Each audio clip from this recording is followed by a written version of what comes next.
You're listening to There Ought to Be a Law, the Center for Auto Safety podcast with Executive Director Michael Brooks, Chief Engineer Fred Perkins, and hosted by me, Anthony Cimino. For over 50 years, the Center for Auto Safety has worked to make cars safer. Hey everybody, it is Wednesday, November 5th. After Election Day, I hope you've already voted because it's too late now, right? Joined this week again, we have the man who doesn't need an introduction, Phil Koopman, and he's here to talk to us about the world's longest ongoing gaslight. I think we're approaching 40 years. The gaslight of all times, sudden unintended acceleration. Welcome, Phil. Thanks for having me on. Great to see you guys. Absolutely. So let's talk sudden unintended acceleration, and let's treat this as you did rear view cameras. Okay. The be all end all of this is why. So starting in the 70s, drivers are out on the road. They're going along, and all of a sudden the car's speeding up, and they're like, what happened? My car's the problem. They report this. The manufacturer's like, no, you driver, you're the problem. And Volkswagen, you got your foot on the wrong pedal. That's the story, right? Yeah. It's always, if you listen to them, it's always the driver's fault. And there are crashes. There are alleged deaths. There's all this stuff going on, and it's been going on for decades. Yeah. And so Ford, Volkswagen, Toyota also, I believe. Toyota, definitely. Yeah. That's the poster child, right? Right. Yeah. And so this is an ongoing thing. So tell us, why are drivers so bad they can't tell the difference between the brake and the accelerator? Well, there's actually no evidence to support that at all, but that's part of the story. Okay. So let's go there. Or I shouldn't say not at all. The evidence is widely misstated and doesn't mean what you think it means. But let's be methodical. Let's try and go through this. And I'm not selling anything. I got no axe to grind other than don't like being gaslit. Okay. So that's why I'm here today.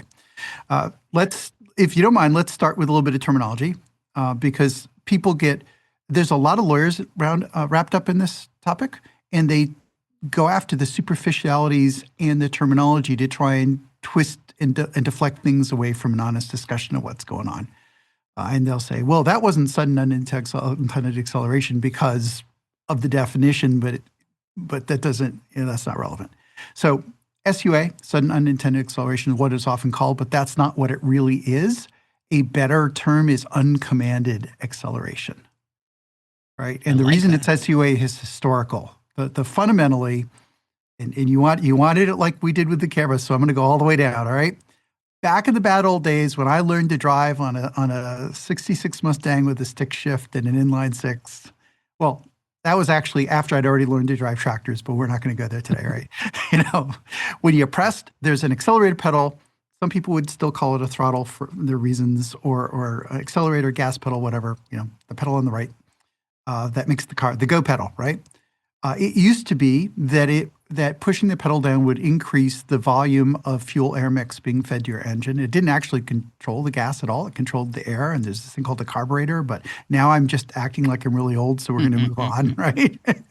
And then it switched to fuel injection, and now it's the amount of electrons, all this stuff. But originally it was the amount of fuel air mix that was combusted, and then it switched when they got capable computers inside the car. They switched to instead be torque. On a newer car, it's not actually controlling the energy flow, it's controlling the torque you apply. More torque means the more push to get the engine, the car moving faster. Okay, so the issue with uncommanded acceleration is that the baseline one is your foot's not on the pedal and the car decides to go anyway, right? There are more subtle ones, such as your foot's resting gently on the pedal, but it commands full acceleration. So uncommanded acceleration is the car is commanded to go faster when you are not doing that. Now, I didn't say doing it on purpose, which is where it gets sort of interesting, right? If you were not telling it to go faster, it's not supposed to go faster. When it does, that's uncommanded acceleration. Now, the Now, there are ways this can happen. There are documented ways this can happen. Absolutely documented, no question. There have been numerous NHTSA recalls. I've seen a lot of other stuff I can't talk to specifically about, but you can have problems in the pedal sending the wrong electrical signal to the engine. You can have problems in the hardware design of the engine controller that misreads the pedal signals. You can have problems in the software that computes the wrong amount of acceleration. You can have problems in the circuitry that controls the throttle angle or other fuel. You can have floor mats that hold the pedal down. You can have a person put their foot on the pedal thinking it's the brake and pressing on it because it's really the gas pedal. All those things are possible. And with very high likelihood or with certainty, all of those things have happened. And I have video of some of these things happening. So all of these things have happened. There have been recalls. So to be clear, I never said drivers never press the gas by mistake. I didn't say that. But if you think it's possible for drivers to press gas by mistake, and the data I've seen suggests that's a very rare occurrence, but I'm not going to say it's zero. Okay. That can be true. Why is it people have trouble believing the computer can cause the problem? Especially when we have many recalls for exactly that having happened and documented and being fixed.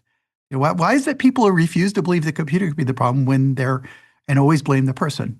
And that's sort of the discussion. So that's more to my intro. Let's make it a little more interactive. But that's the tee up. And the gaslight is for decades, literally decades. The car industry and NHTSA have both acted in a way to blame the human in favor of blaming the possibility of software. And I'll be happy to dive into that in detail. It's really quite a story, but that's what's been going on. Yeah, that's fascinating. So I've never personally experienced sudden acceleration. I know one of my brothers did when he was 16 learning how to drive, and he hit the accelerator by accident, ran over a woman's bushes, and she was very nice and said, "Oh, don't worry, that happens all the time." Okay. Which I thought was so strange, but okay. So let's go with that. People can hit the wrong pedal, but what happens is it's rare. When they hit it, they usually recognize it.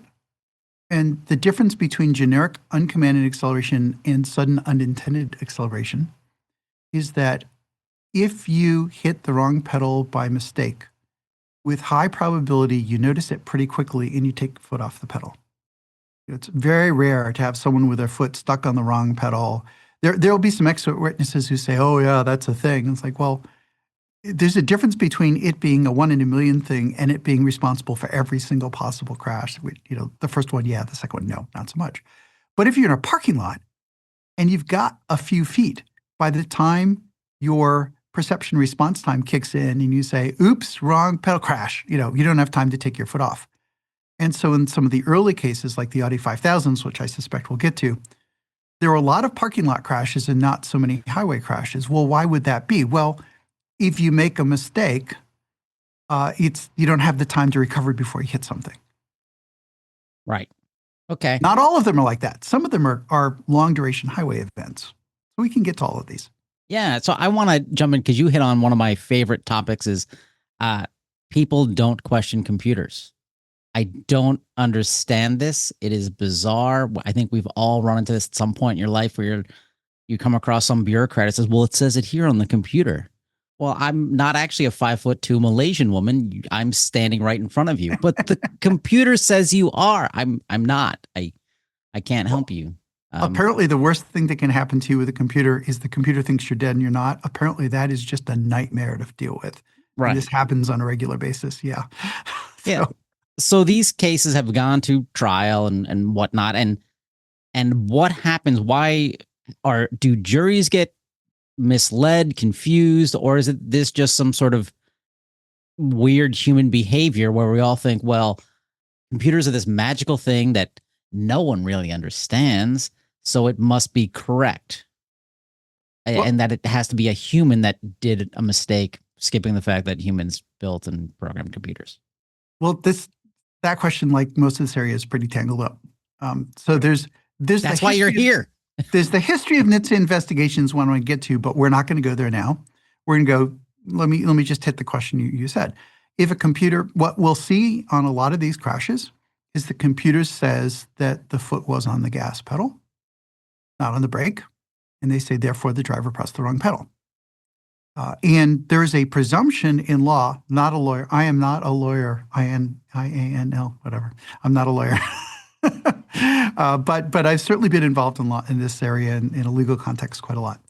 And my understanding is there's a presumption that the computer is correct, and you have to prove otherwise. So unlike innocent until proven guilty, if the computer is presumed correct unless you can prove it's wrong. And if the computer says your foot's on the gas, that makes you guilty, and the onus is upon you to prove you're innocent.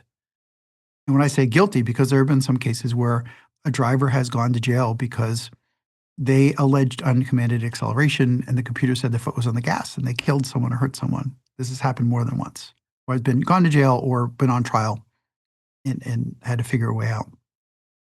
But the catch is that computers can lie.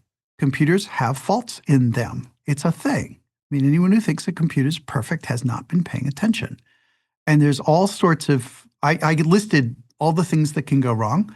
And then there's single event upset where cosmic rays come down and flip bits. No, I'm not making that up. That's a thing. It's documented. Data centers pay extra for error detecting memory because it's such a problem for them. There was a bunch of Cisco routers that got recalled because it was causing router failures. I mean, this is a thing, right? And when you have one car, well, yeah, probably not. But when you have millions of cars, this is going to happen. You know, it's easily a 1 in a million kind of thing. So when a computer gives you an answer, it's usually the right answer, but not always the right answer.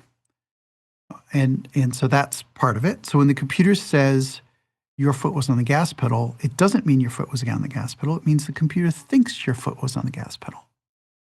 And if the computer suffered a failure or had a design defect, like the gas pedal was reading the wrong voltage and your foot wasn't on it, but it was saying that your foot was, which is a documented phenomenon that has happened for sure, okay? Then your foot wasn't on it, but the computer says it was, because the computer doesn't know what your foot's doing. It knows what the electrical signals are, or it knows what a software error messed up a calculation and said this means your foot's on the gas pedal, even though it's not. Or there's a wiring fault, and so on. Got the picture? So the computer could be wrong, but we presumptively trust it. Got it. Bill, you said that a cosmic ray could flip a bit. Yep. What is a cosmic ray? Would you explain that to people in 10 words or without relativistic references? Sure. High energetic particles from outer space come down to the atmosphere. They knock into molecules of air that knock into silicon chips, and the silicon chips, it breaks up an atom in a silicon chip, dividing it into a positive and a negative charged particles. And when negative charged particles move through silicon, that's called electricity. And so it sends a little electric pulse that flips a memory bit. This is a well-documented phenomenon. That sounds bad. Are you sure you're not making this up? I am sure. There's been data since the 70s. Yep. Thank you. Jewish space lasers. Right. That's what it is. No? All right, fine. Not touching that one, Anthony. Okay. Because this one's real. Yeah. Okay. It's rare. It doesn't happen all the time. But when you have millions of things, this is why safety people say, hey, I want error correcting memory.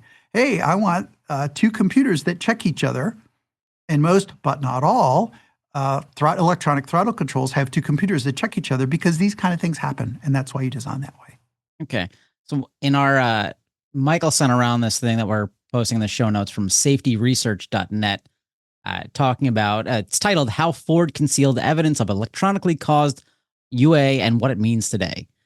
And this is fascinating. Talks going back to the 70s. There was a Ford engineer, William Fulmer, warned about the risk posed by electromagnetic interference and cautioned to avoid disaster.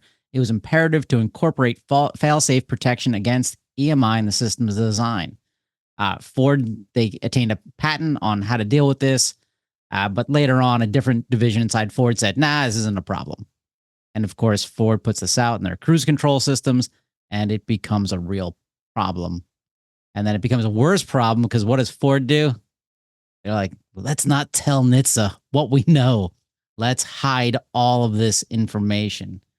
And to be clear, Anthony, this is pre-software, right? This is not software. This is just this is printed circuit boards. Yeah. It's electronics. It's resistors, capacitors, inductors. It's not software. Okay. No, this is not. This is. It was on the road to what, Michael? The mid '80s. He's thinking. Well, he's muted, but he's still thinking. There were computers then, but I don't think this recall was a computer. I don't think this was software. This was circuit boards. Printed circuit boards that controlled their cruise control. Basically similar to what you were talking about, cosmic rays. This is just electromagnetic interference, which is even more localized. You don't have to have some random electron from space. When you send electrons down a wire, they set up a magnetic current. And if you're not careful, that can induce electrons in a different wire and you get interference. Yeah. So this is interesting because it was 10 years later, NHTSA does, opens an investigation. Ford knows the root cause of this, but they're like, let's just keep this on the DL, folks. Let's not tell anybody. I still don't understand why corporations haven't learned that they always lose when they do this. The cover-up's worse than the crime. Yeah, I wonder if they always lose when they do this. I think it is not a true statement that they always lose, and that's why there's an incentive to try. Right, that's the problem. Right. I'm optimistic. As an example, I know for sure they don't always lose. So yeah. Yeah, and as a possible example of that, now, we've got NHTSA opened an investigation into Tesla's sudden acceleration a few years back. And when NHTSA reviewed Tesla's data on the matter, Tesla's data said that 100% of the events were caused by pedal misapplication. Yeah, I don't know if NHTSA. Well, Mike, let me unpack it. Let me unpack what that means. When Tesla says 100% of them were caused by pedal misapplication, more rigorously, what they mean is the data shows commanded acceleration. That does not mean the person's foot was on the accelerator. It means the computer decided the person wanted acceleration, which is not the same thing.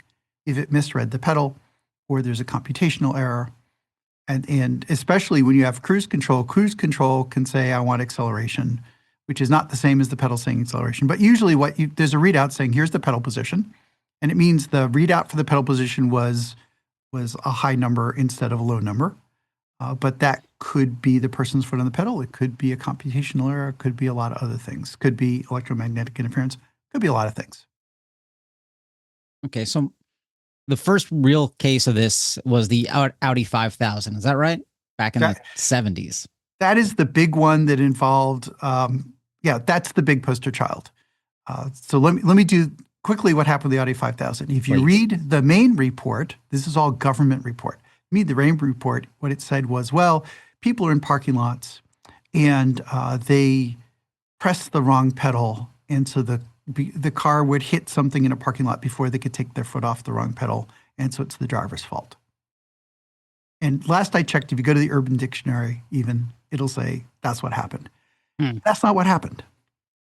If you go back to the engineering annex of the same report, also written part of a government report, it says, well, no, that's not what happened. What happened was there was a design defect, a reproducible design defect in the engine controller that would cause 0.3 G acceleration for no reason at all, that without driver input.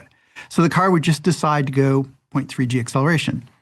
Now that was written, I think, to understate it. I went and looked up the 0 to 60 time of that year on model, and 0 to 60 is like 0.29.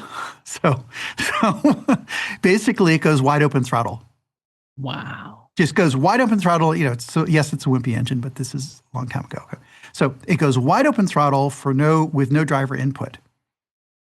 Documented, says that, all right? Then the driver, scared out of their wits that the cars decided to go crazy, jabs at the brake pedal. And a small fraction of time, they hit the wrong pedal because they're like, I'm going to die, slam a pedal, and a small fraction of time they hit the pedal. And then it takes them too long to recover before they hit something. This is all in the report. This is what the report says, all right? What's the conclusion? Well, the official conclusion is the driver caused the crash. What? No. What happened was, objectively, what happened is the car went crazy. The driver was tasked with stopping the craziness. And if they're imperfect at doing so, somehow they caused it. This makes no sense. So that's the Audi 5000. All right. And later on, they concentrated on, well, the pedals are too small, the pedals in the wrong position. It's like, well, no. What's happening is the car tried to kill you, and people aren't great at it. Yeah, sure, go ahead and increase the probability that the person will successfully recover from the car trying to kill them. But that's not the root cause.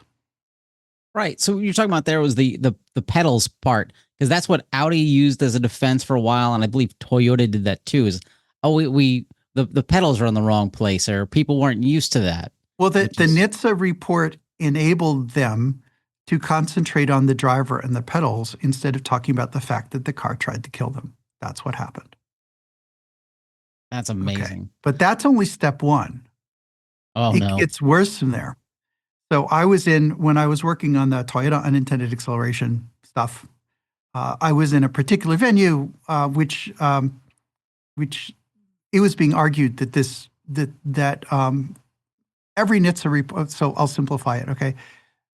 The idea was every NHTSA report ever has proved that it's always the driver's fault, always, right? And so I started going through every single report that had been named in this proceeding.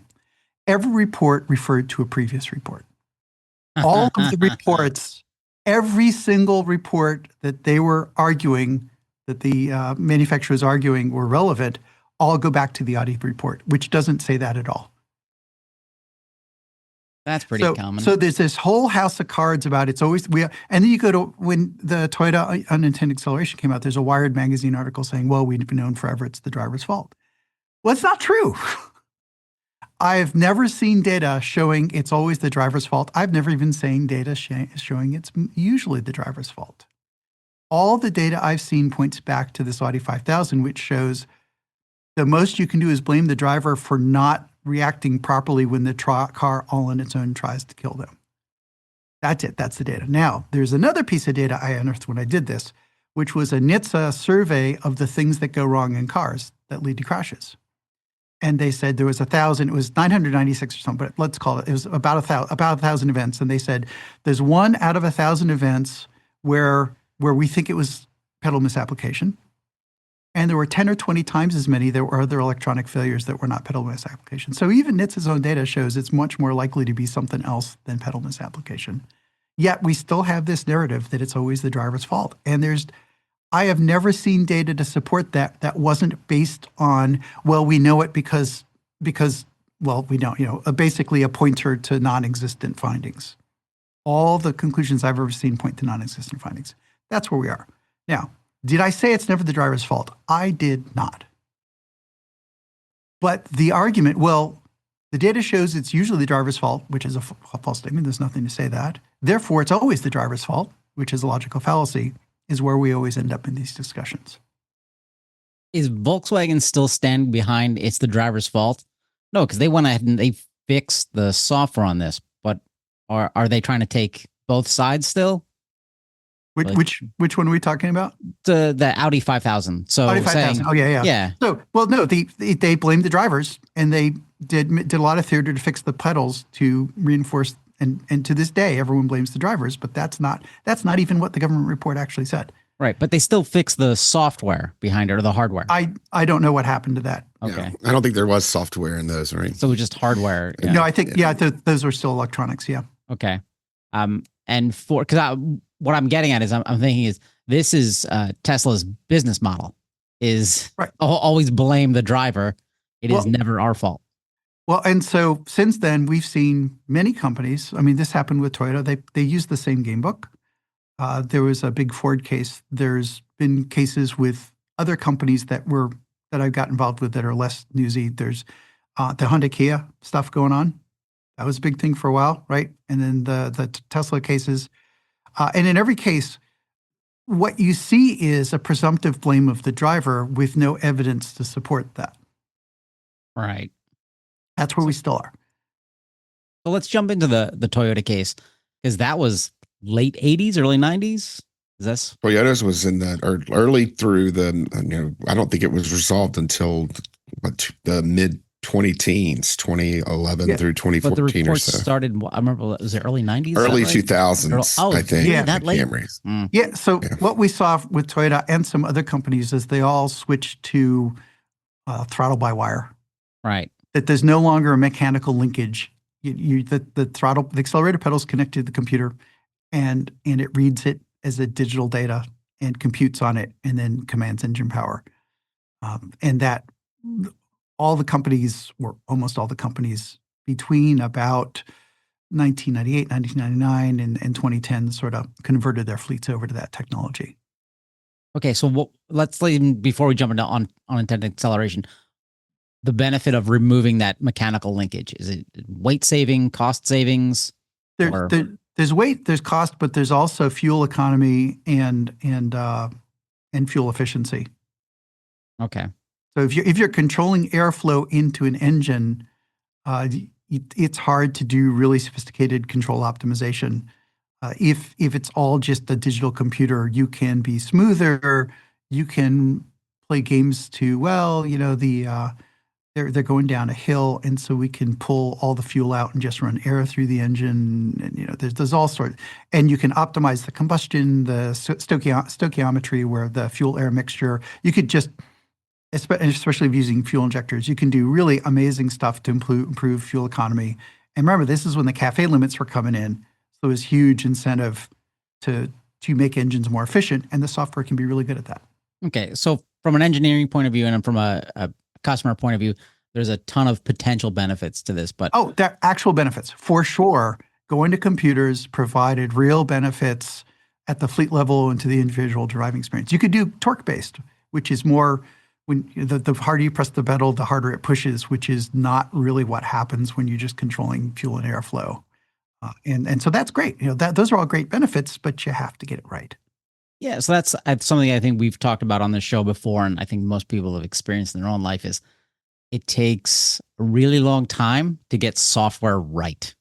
Because you put software out in the world and there's a whole bunch of unknowns that you haven't even thought about that are going to come up over time. And that's why your phone, your desktop computer constantly has all of these minor updates and whatnot, because software is really hard to do well. Is that your impression of kind of what happened in this case? Is they put the stuff out there and then it's a decade before you really iron out the bugs?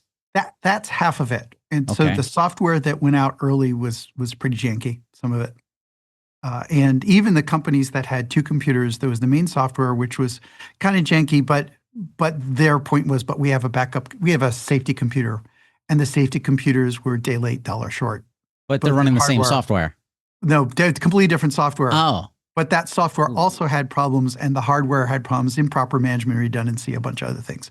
That just sounds more dangerous. There's another thing going. Well, two computers is better because they both have to be happy for the engine to go. Okay. And the theory is the safety computer will be unhappy more easily, right? Except if you don't design it right, there are these failure modes that sort of slip through, like holes in Swiss cheese. But there's another perspective, which is it takes a while to mature the technology. I get that. But the other thing was, at the same time, the knowledge of safety in the car business was maturing.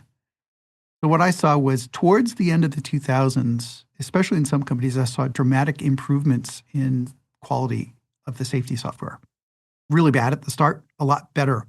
And that lot better coincided with ISO 26262 safety standard coming out and being issued.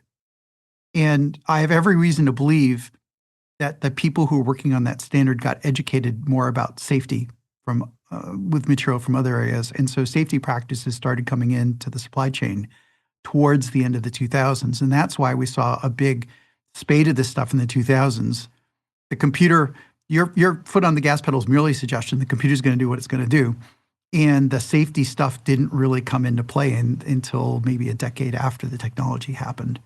And that standard times in to right around 2010. So that's another explanation for why all this stuff happened in that decade.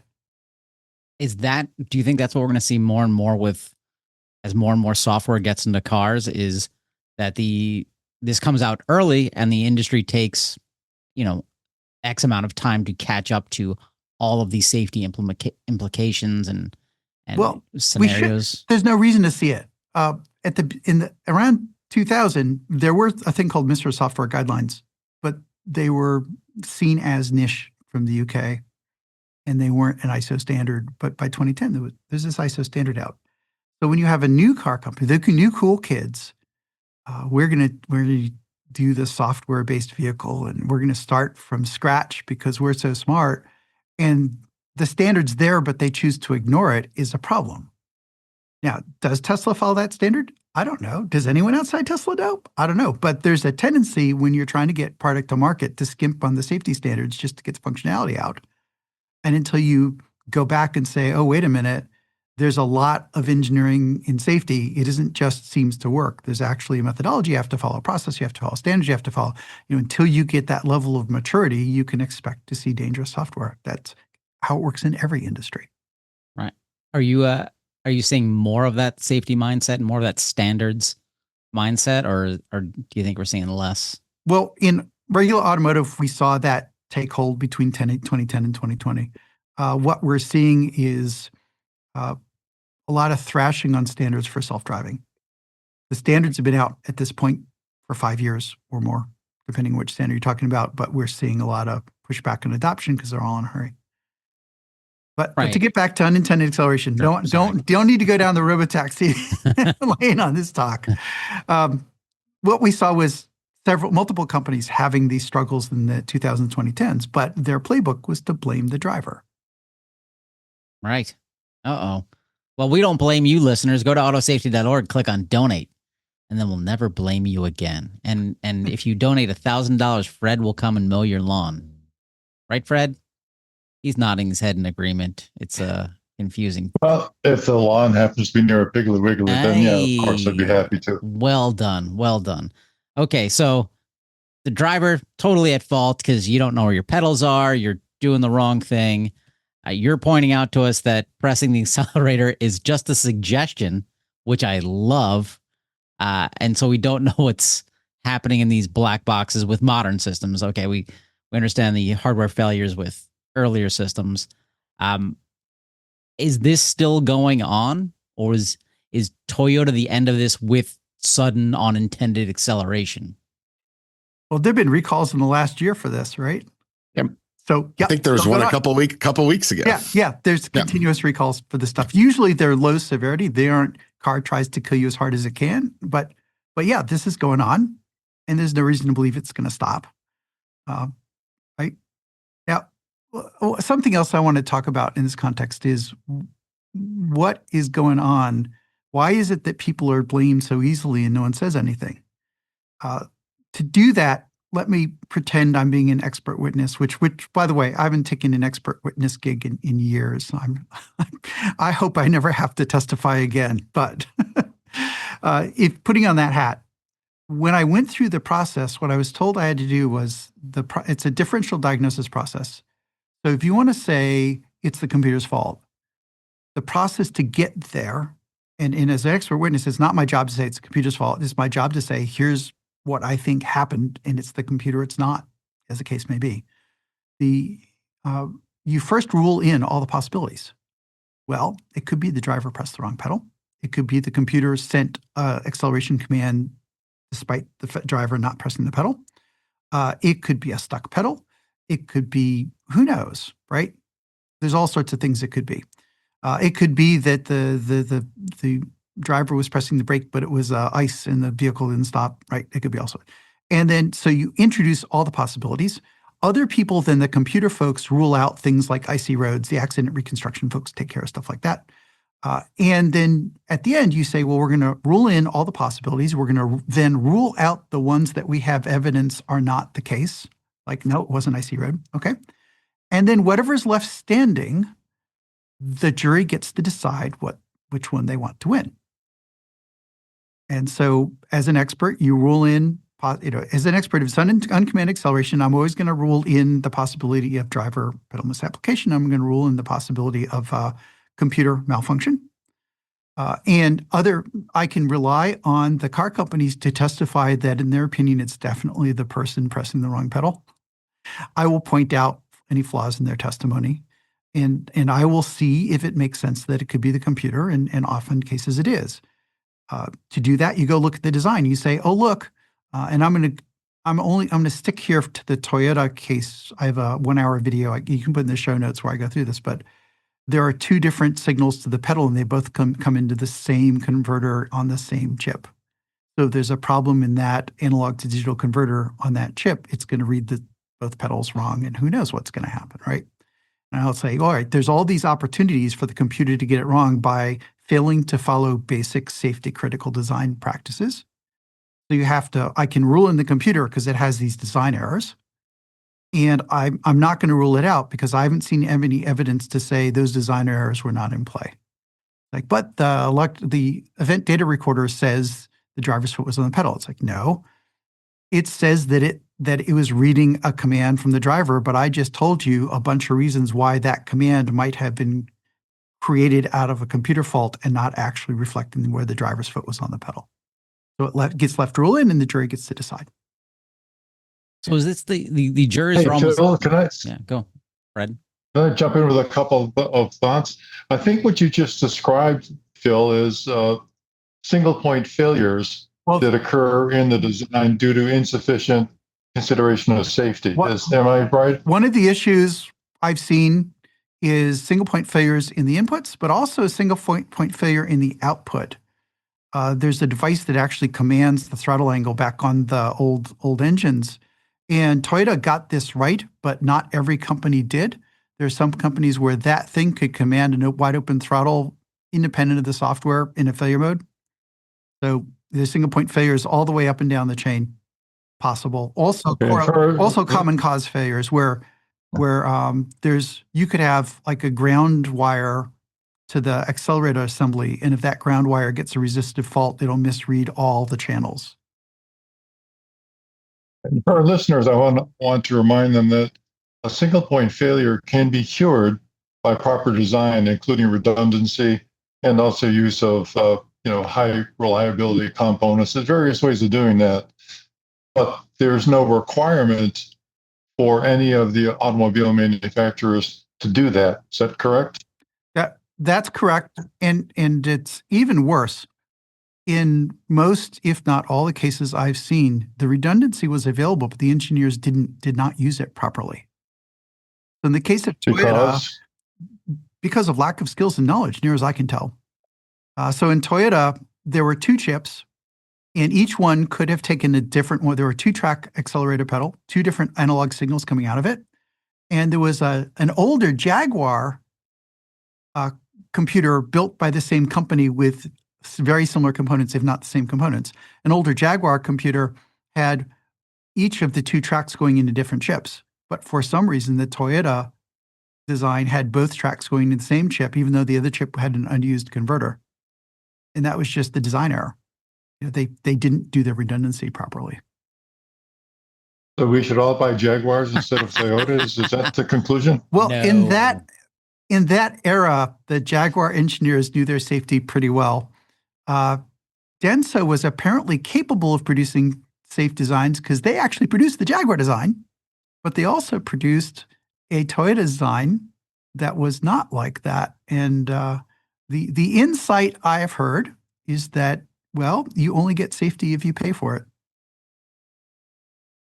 And I'm talking about you have to pay if you want somebody to staff and execute safety engineering processes, the OEM has to pay the supplier to staff and execute safety processes. And if you don't pay for it, you're not going to get it.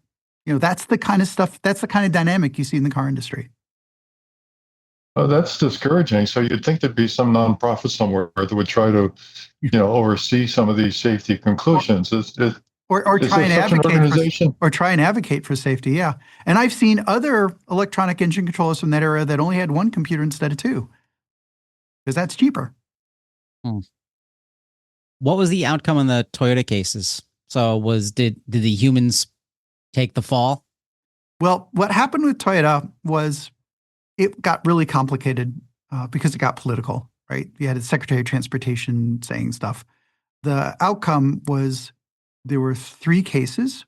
There was a class action for economic loss. Hey, no, and I'm oversimplifying here, but hey, nobody wants to buy my used Toyota because it's so dangerous. Read the news, right? And so Toyota, give me back some money because you sold me a defective, less valued product. And that sold for $1 billion and change. There were individual death and injury cases that went through a multi-district litigation and some other state cases. And that there were hundreds. What was it, Michael? 500-600 cases settled at some point? I remember hearing it was 500 and they were still going. Yeah. And so those are all secret, but it takes no imagination to think that they're all millions of dollars a piece for the settlement, but it all depends. Some of them maybe had no merit, who knows? But it was hundreds and for sure some of them had merit. And then there was a criminal fine for more than $1 billion for lying to NHTSA about withholding about the floor mats and the sticky throttles, which was what Toyota tried to tell everyone what it was. So Toyota never admitted there was a software problem. They never admitted there was a hardware redundancy problem. They went with floor mats and sticky throttles and then paid a fine to NHTSA for withholding that. That's how it turned out. Yeah, the floor mats are the one I remember hearing about the most, and this was that the floor mats would get jammed on top of the accelerator pedal or somewhere. Yeah, if you hinge at the bottom, the floor mat can, or the pedal gets too close, the floor mat can, like the heavy rubber winter floor mats can get up on top of the pedal. That's happened with other cars as well. Yeah, but again, it's not our hardware, it's not our software, it's something else. And the fallacy is if it happens once, therefore all of them must be that. It's like, no, there's room for it to be more than one possibility. Right. And I'm just thinking from a human juror point of view, and I can understand, beyond a reasonable doubt type thing.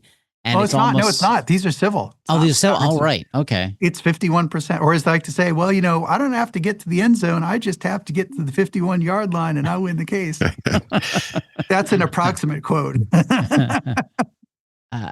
Yeah, and I don't even. I think it's always fun to mention too that NASA was brought in by NHTSA on this, which is something that's I don't think has happened since or before. So wasn't able to figure it out either, right? Well, be careful, Michael. Okay. NASA was brought in. They said, "My goodness, this stuff just reeks to high heaven. Stink, stink, stink, stink, stink, stink, stink." Okay. We're not able to pin it down to any one thing that we can reproduce, but we're not saying it's good. We're saying it's terrible, but we can't, we didn't find the smoking gun. And by the way, there are indications that they would have liked to work longer when we're told to stop. Okay. And then the head of Department of Transportation says, jury's in, NASA said it's not that. It's like, no, they never said that. They never said that. They never said that's not it. They said, whereas they said they couldn't find it. And I have every reason to believe they had limited time and resources and could have done more, but weren't able to. And that's not the same as saying it wasn't there.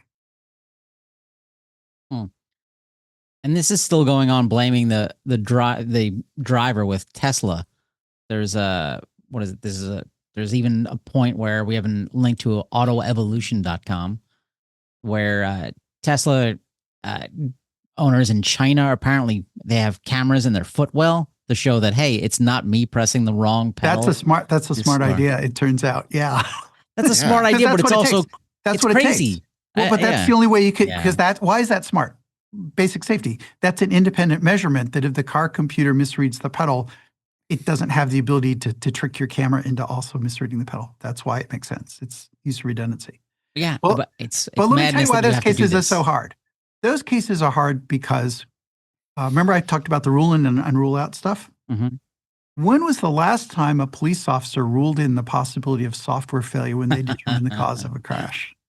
Yeah. Excellent. I mean, that's not really within their purview, right? Because they don't not really the purview. And all the NHTSA investigations say, well, we know because the last 17 papers in our reference chain, I'm exaggerating, right? The last papers in our reference chain said it's always the person. So we know it's always the person. So there's no point even looking at the software. Yeah. So NHTSA habitually does not rule in software unless the manufacturer cops the plea that it was software. So the manufacturer doesn't say software. NHTSA does not rule it in habitually. I hope that's changing these days as they get more sophisticated. But historically, NHTSA never ruled in software. They always ruled in person. And so, well, the only two things left standing as possible explanations are software and person, but software we're ignoring, therefore it's the person. Well, of course it's the person. There's a word for that. There's a phrase for that. It's called self-fulfilling prophecy, right? Right. But with cars becoming and so Tesla, it could be software, it could be the person. We're going to ignore software, therefore it's the person. I mean, that's the dynamic playing out right now. So would you suggest that all Tesla owners put cameras in their footwells? Or you just do that for you buy a car, you get a little GoPro, you put it, you film your feet. If you don't get into a crash, you put that on footfetish.com, make some money. Yeah, or maybe we should put ratings on the stickers on the cars now that, kind of like the movies, that PG would be perpetual gaslight. Yeah. I think it's tough. And again, I never said it's never the person foot on the wrong pedal. I never said that. Totally understand. It's possible. Well, I have to say this like 20 times, and then even then people will say, but he said it's, always the computer. I'm not saying that. But let's talk about a little more what's going on with Tesla. Specifically, you have a very complex software. Do they follow ISO 26262, which is a functional safety standard? They've never said they do. There's no reason to believe they do. If they said it, I'd love for them to say they follow it. But there's very complicated software. You're going through machine learning. Does the throttle go through the machine learning, or does the manual driving signal go around it? I have seen car companies make the mistake that the accelerator goes through the machine learning, and then, I've seen that. Okay, wow. I have seen that on it was a low volume production, but I've seen it. Okay, so who knows if they got the design right? I hope they got it right. They have a brake pedal, but an electric vehicle, depending on the design. But I know for sure some hybrids, the brake pedal is also just a suggestion. And the hydraulics are isolated unless the computer allows you to break through, and there's a way for that to go wrong. Okay, so you have a gas pedal, you have a brake pedal. It's all by wire. Who knows what happens in there? And if it goes crazy, it could be the driver pressed the wrong pedal by accident and kept their foot down, in which case, well, that's the driver's fault. I get it. And I can believe that's happened. It could be the driver pressed the pedal, momentarily realized they made a mistake, and the torque on those Teslas is so high, they had no time to recover. And that is a possible explanation for a lot of the crashing into building things we see, right? But it could be that they did not put their foot on the pedal, or they gently tapped the pedal and the signal got mangled up by some software issues or some hardware issues or some combination, and the car said, I'm going to take off, even though the driver did not command it to take off. But the data recorder isn't recording a photograph of the foot on the pedal. It's recording the end of all these computations that if they're wrong, it's just going to say, not what the driver did, it's what the computer thought the driver did, which are somewhat different things. Do you think there's another thing I want to bring up? You mentioned ISO 262 several times as a standard that's relevant. And at the heart of that is the definition of safety, which is that it's an absence of unreasonable risk. So a company can be completely compliant with ISO 26262 as long as, in their opinion, whatever risks are associated with that are reasonable. There's no official arbiter of what's reasonable and what's not. So even referring to that means that you're depending on the courts to give you a favorable ruling on what reasonable actually means. Well, I'd look at it, there's a little more anchoring, but not a lot more.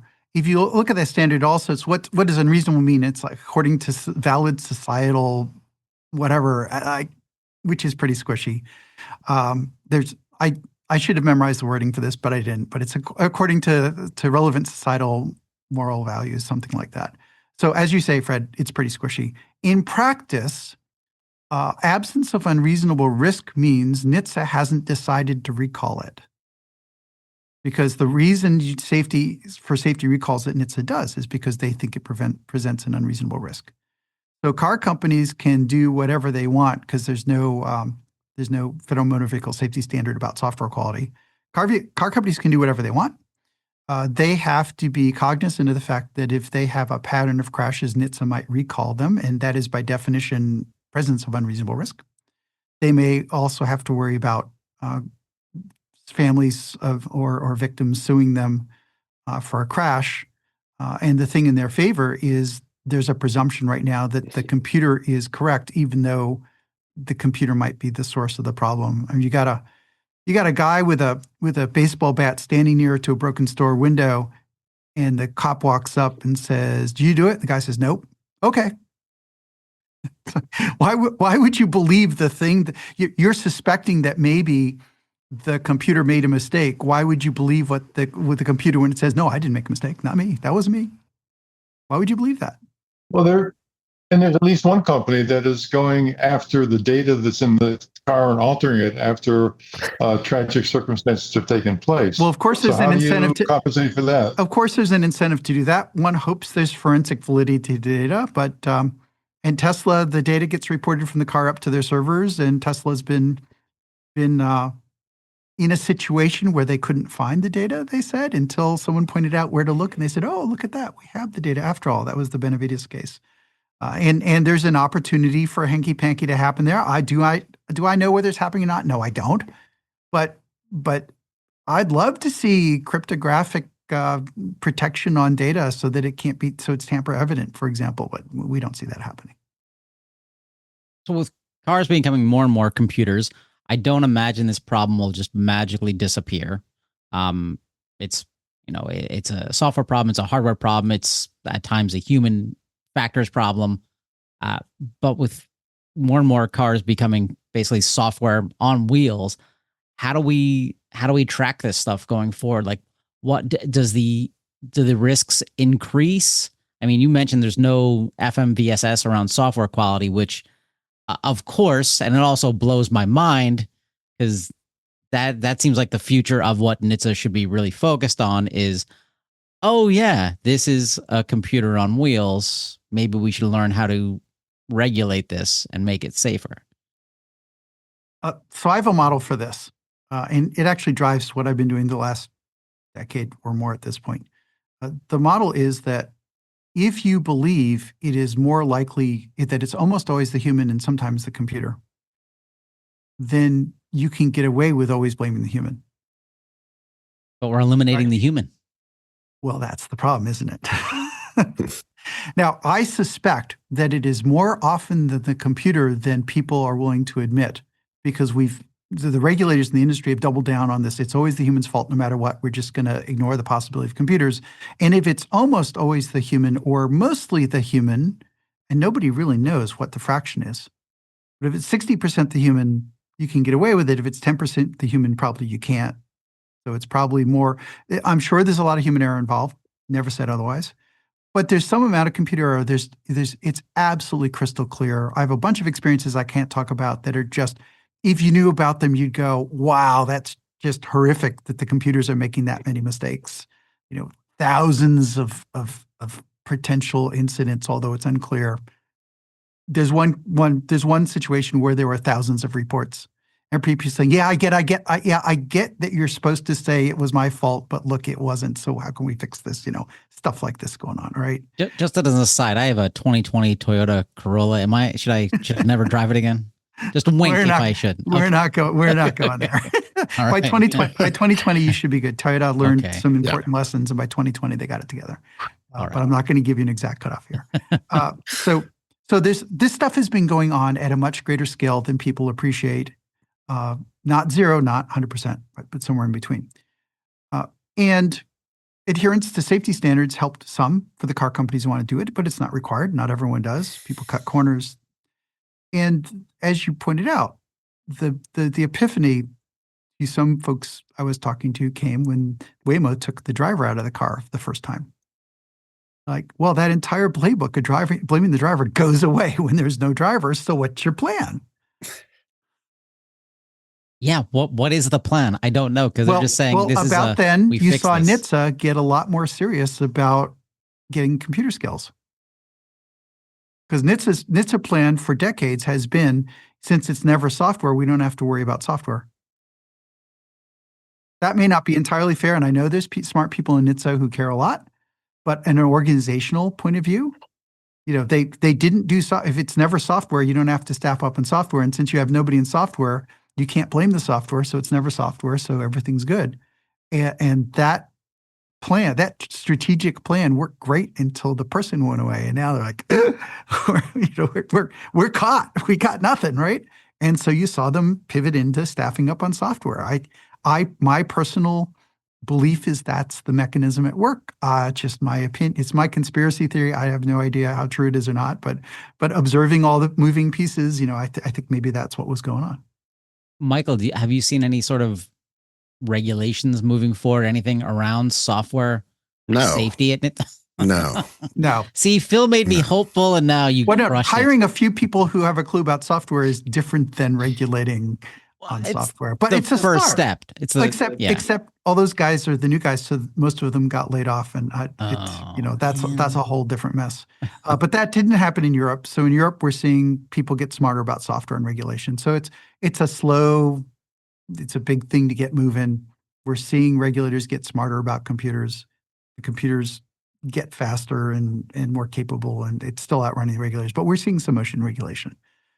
But yeah, it's at some point the sun is starting to set on pedal misapplication because there aren't any human drivers anymore, or because we're worried not about pedal misapplication, we're worried about autopilot and other self-driving steering mistakes that the driver is expected to jump in and save, which is different than pressing the wrong pedal. Right. And now we're getting the new gaslight around this is when Waymo or a Tesla or something does something wrong. They're like, oh, we fixed it. That was just a minor bug. It's just a minor thing. We fixed it over the air. So the whole over-the-air update means it's not a safety problem. No, it was always a safety problem. It was probably out there for months before you found about it. The fact you can fix a multi-year-long problem overnight doesn't make it an overnight problem. That's right. Right. And then also skeptical to us that it's actually been fully fixed. Well, we've seen cases where that was not really what happened. It was not really fully fixed. Oh my! So what else about unintended acceleration? There's been all these lawsuits. There's all sorts of craziness associated with it. There's a lot of astroturfing, incredible amounts of astroturfing that the industry spent a lot of time and energy making sure everyone knows it's always the driver's fault. Whereas the reality is a lot more subtle. And these crashes are still happening. People are still getting hurt. They're still potentially dying from situations where it might or might not, but could be a computer design defect where they got the safety and redundancy wrong. That's still happening. It's going to keep happening for a long time. But the default is always to blame the driver. That's where we are. Well, I look forward to the next round of lawsuits where the computer is the driver and they figure out how to blame the passenger. You said you wanted to get there quickly. That's coming. You had a stop button in the back. Why didn't you stop the vehicle? That's coming. I was playing a video game, watching a movie, reading a book, taking a nap. I was in the front seat, and the manufacturer told me I didn't have to pay attention. And yeah, this is the new world. The brave new world is more complicated. A lot of the same stuff comes into play. Right, agree. I do want to make a minor plug. I have a paper on this from SafeComp years ago that documents this historical arc and says, here's where you look.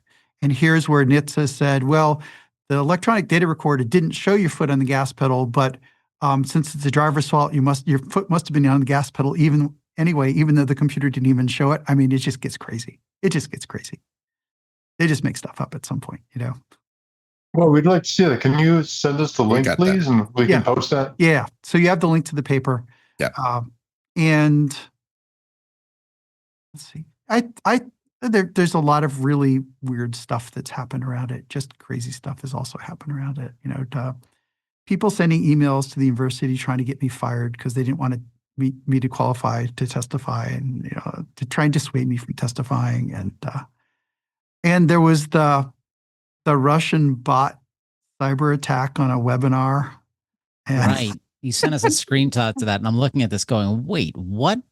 Yeah, this carried over to my work in UL 4600.